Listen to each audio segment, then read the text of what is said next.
Peth cwbl gyffredin ydy galw teulu yn ôl enw i ffarm, a dyna'n union sydd wedi digwydd i Helen a Carol, John Eifion a Glesni, sef teulu Hendra Cennin. Go brin bod 'na'r un llwyfan yng Nghymru nad ydy'r pedwarawd wedi canu arno fo, ac mae llwyddiannau mewn eisteddfoda a'i cyfraniadau i'r raglenni S4C wedi mynd ag enw'r ffarm yn Eifionydd i bob cwr o'r wlad. Ac os ydy canu yng ngwaed unrhyw deulu, mae hynny yn berffaith wir am deulu Hendra Cennin.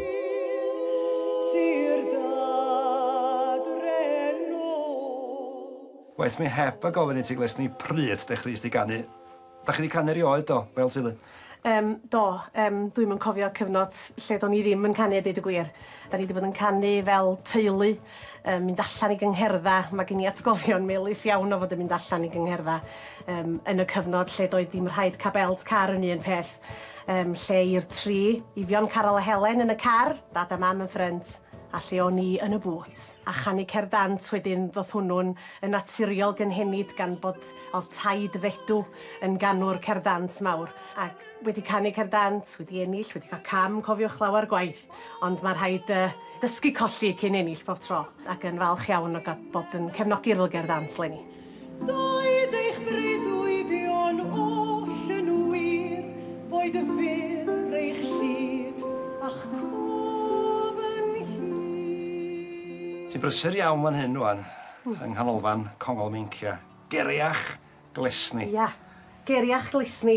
Cwmni ydy Geriach sydd yn llogi eitema allan i briodasa. Pob math o eitema unigryw, rustic ydy'r gair, sydd yn mynd yn dda, wedi cael ha prysur iawn. Felly rhywun sy'n prodi yn y dyfodol agos, mi fyddai wrth eich gwasanaeth chi. Mae lle mae'n llawn syniadau. Ond rwan, edrych ymlaen at yr wyl gerdant ym Mwllheli. Ni fydd i'n cystadlu, wyt ti hefyd wedi llunio'r plysa. Wel do, wedi cydlunio y tlysa. Mi ddoth y gwahoddiad, a gan bod wedi dod yn wahoddiad gan y Pwyllgor Gwaith, nes i deimlo gan bo fi'n un o crefftwyr lleol, nes i benderfynu cydweithio efo Ysgol Botwnog yr ysgol leol, a cydweithio efo Cemlyn Hywel i ddarlunio be oedden ni'n mynd i wneud. Be mae'r tlws yn ddeitha ni wedyn ta am Lŷn ag Eifionydd?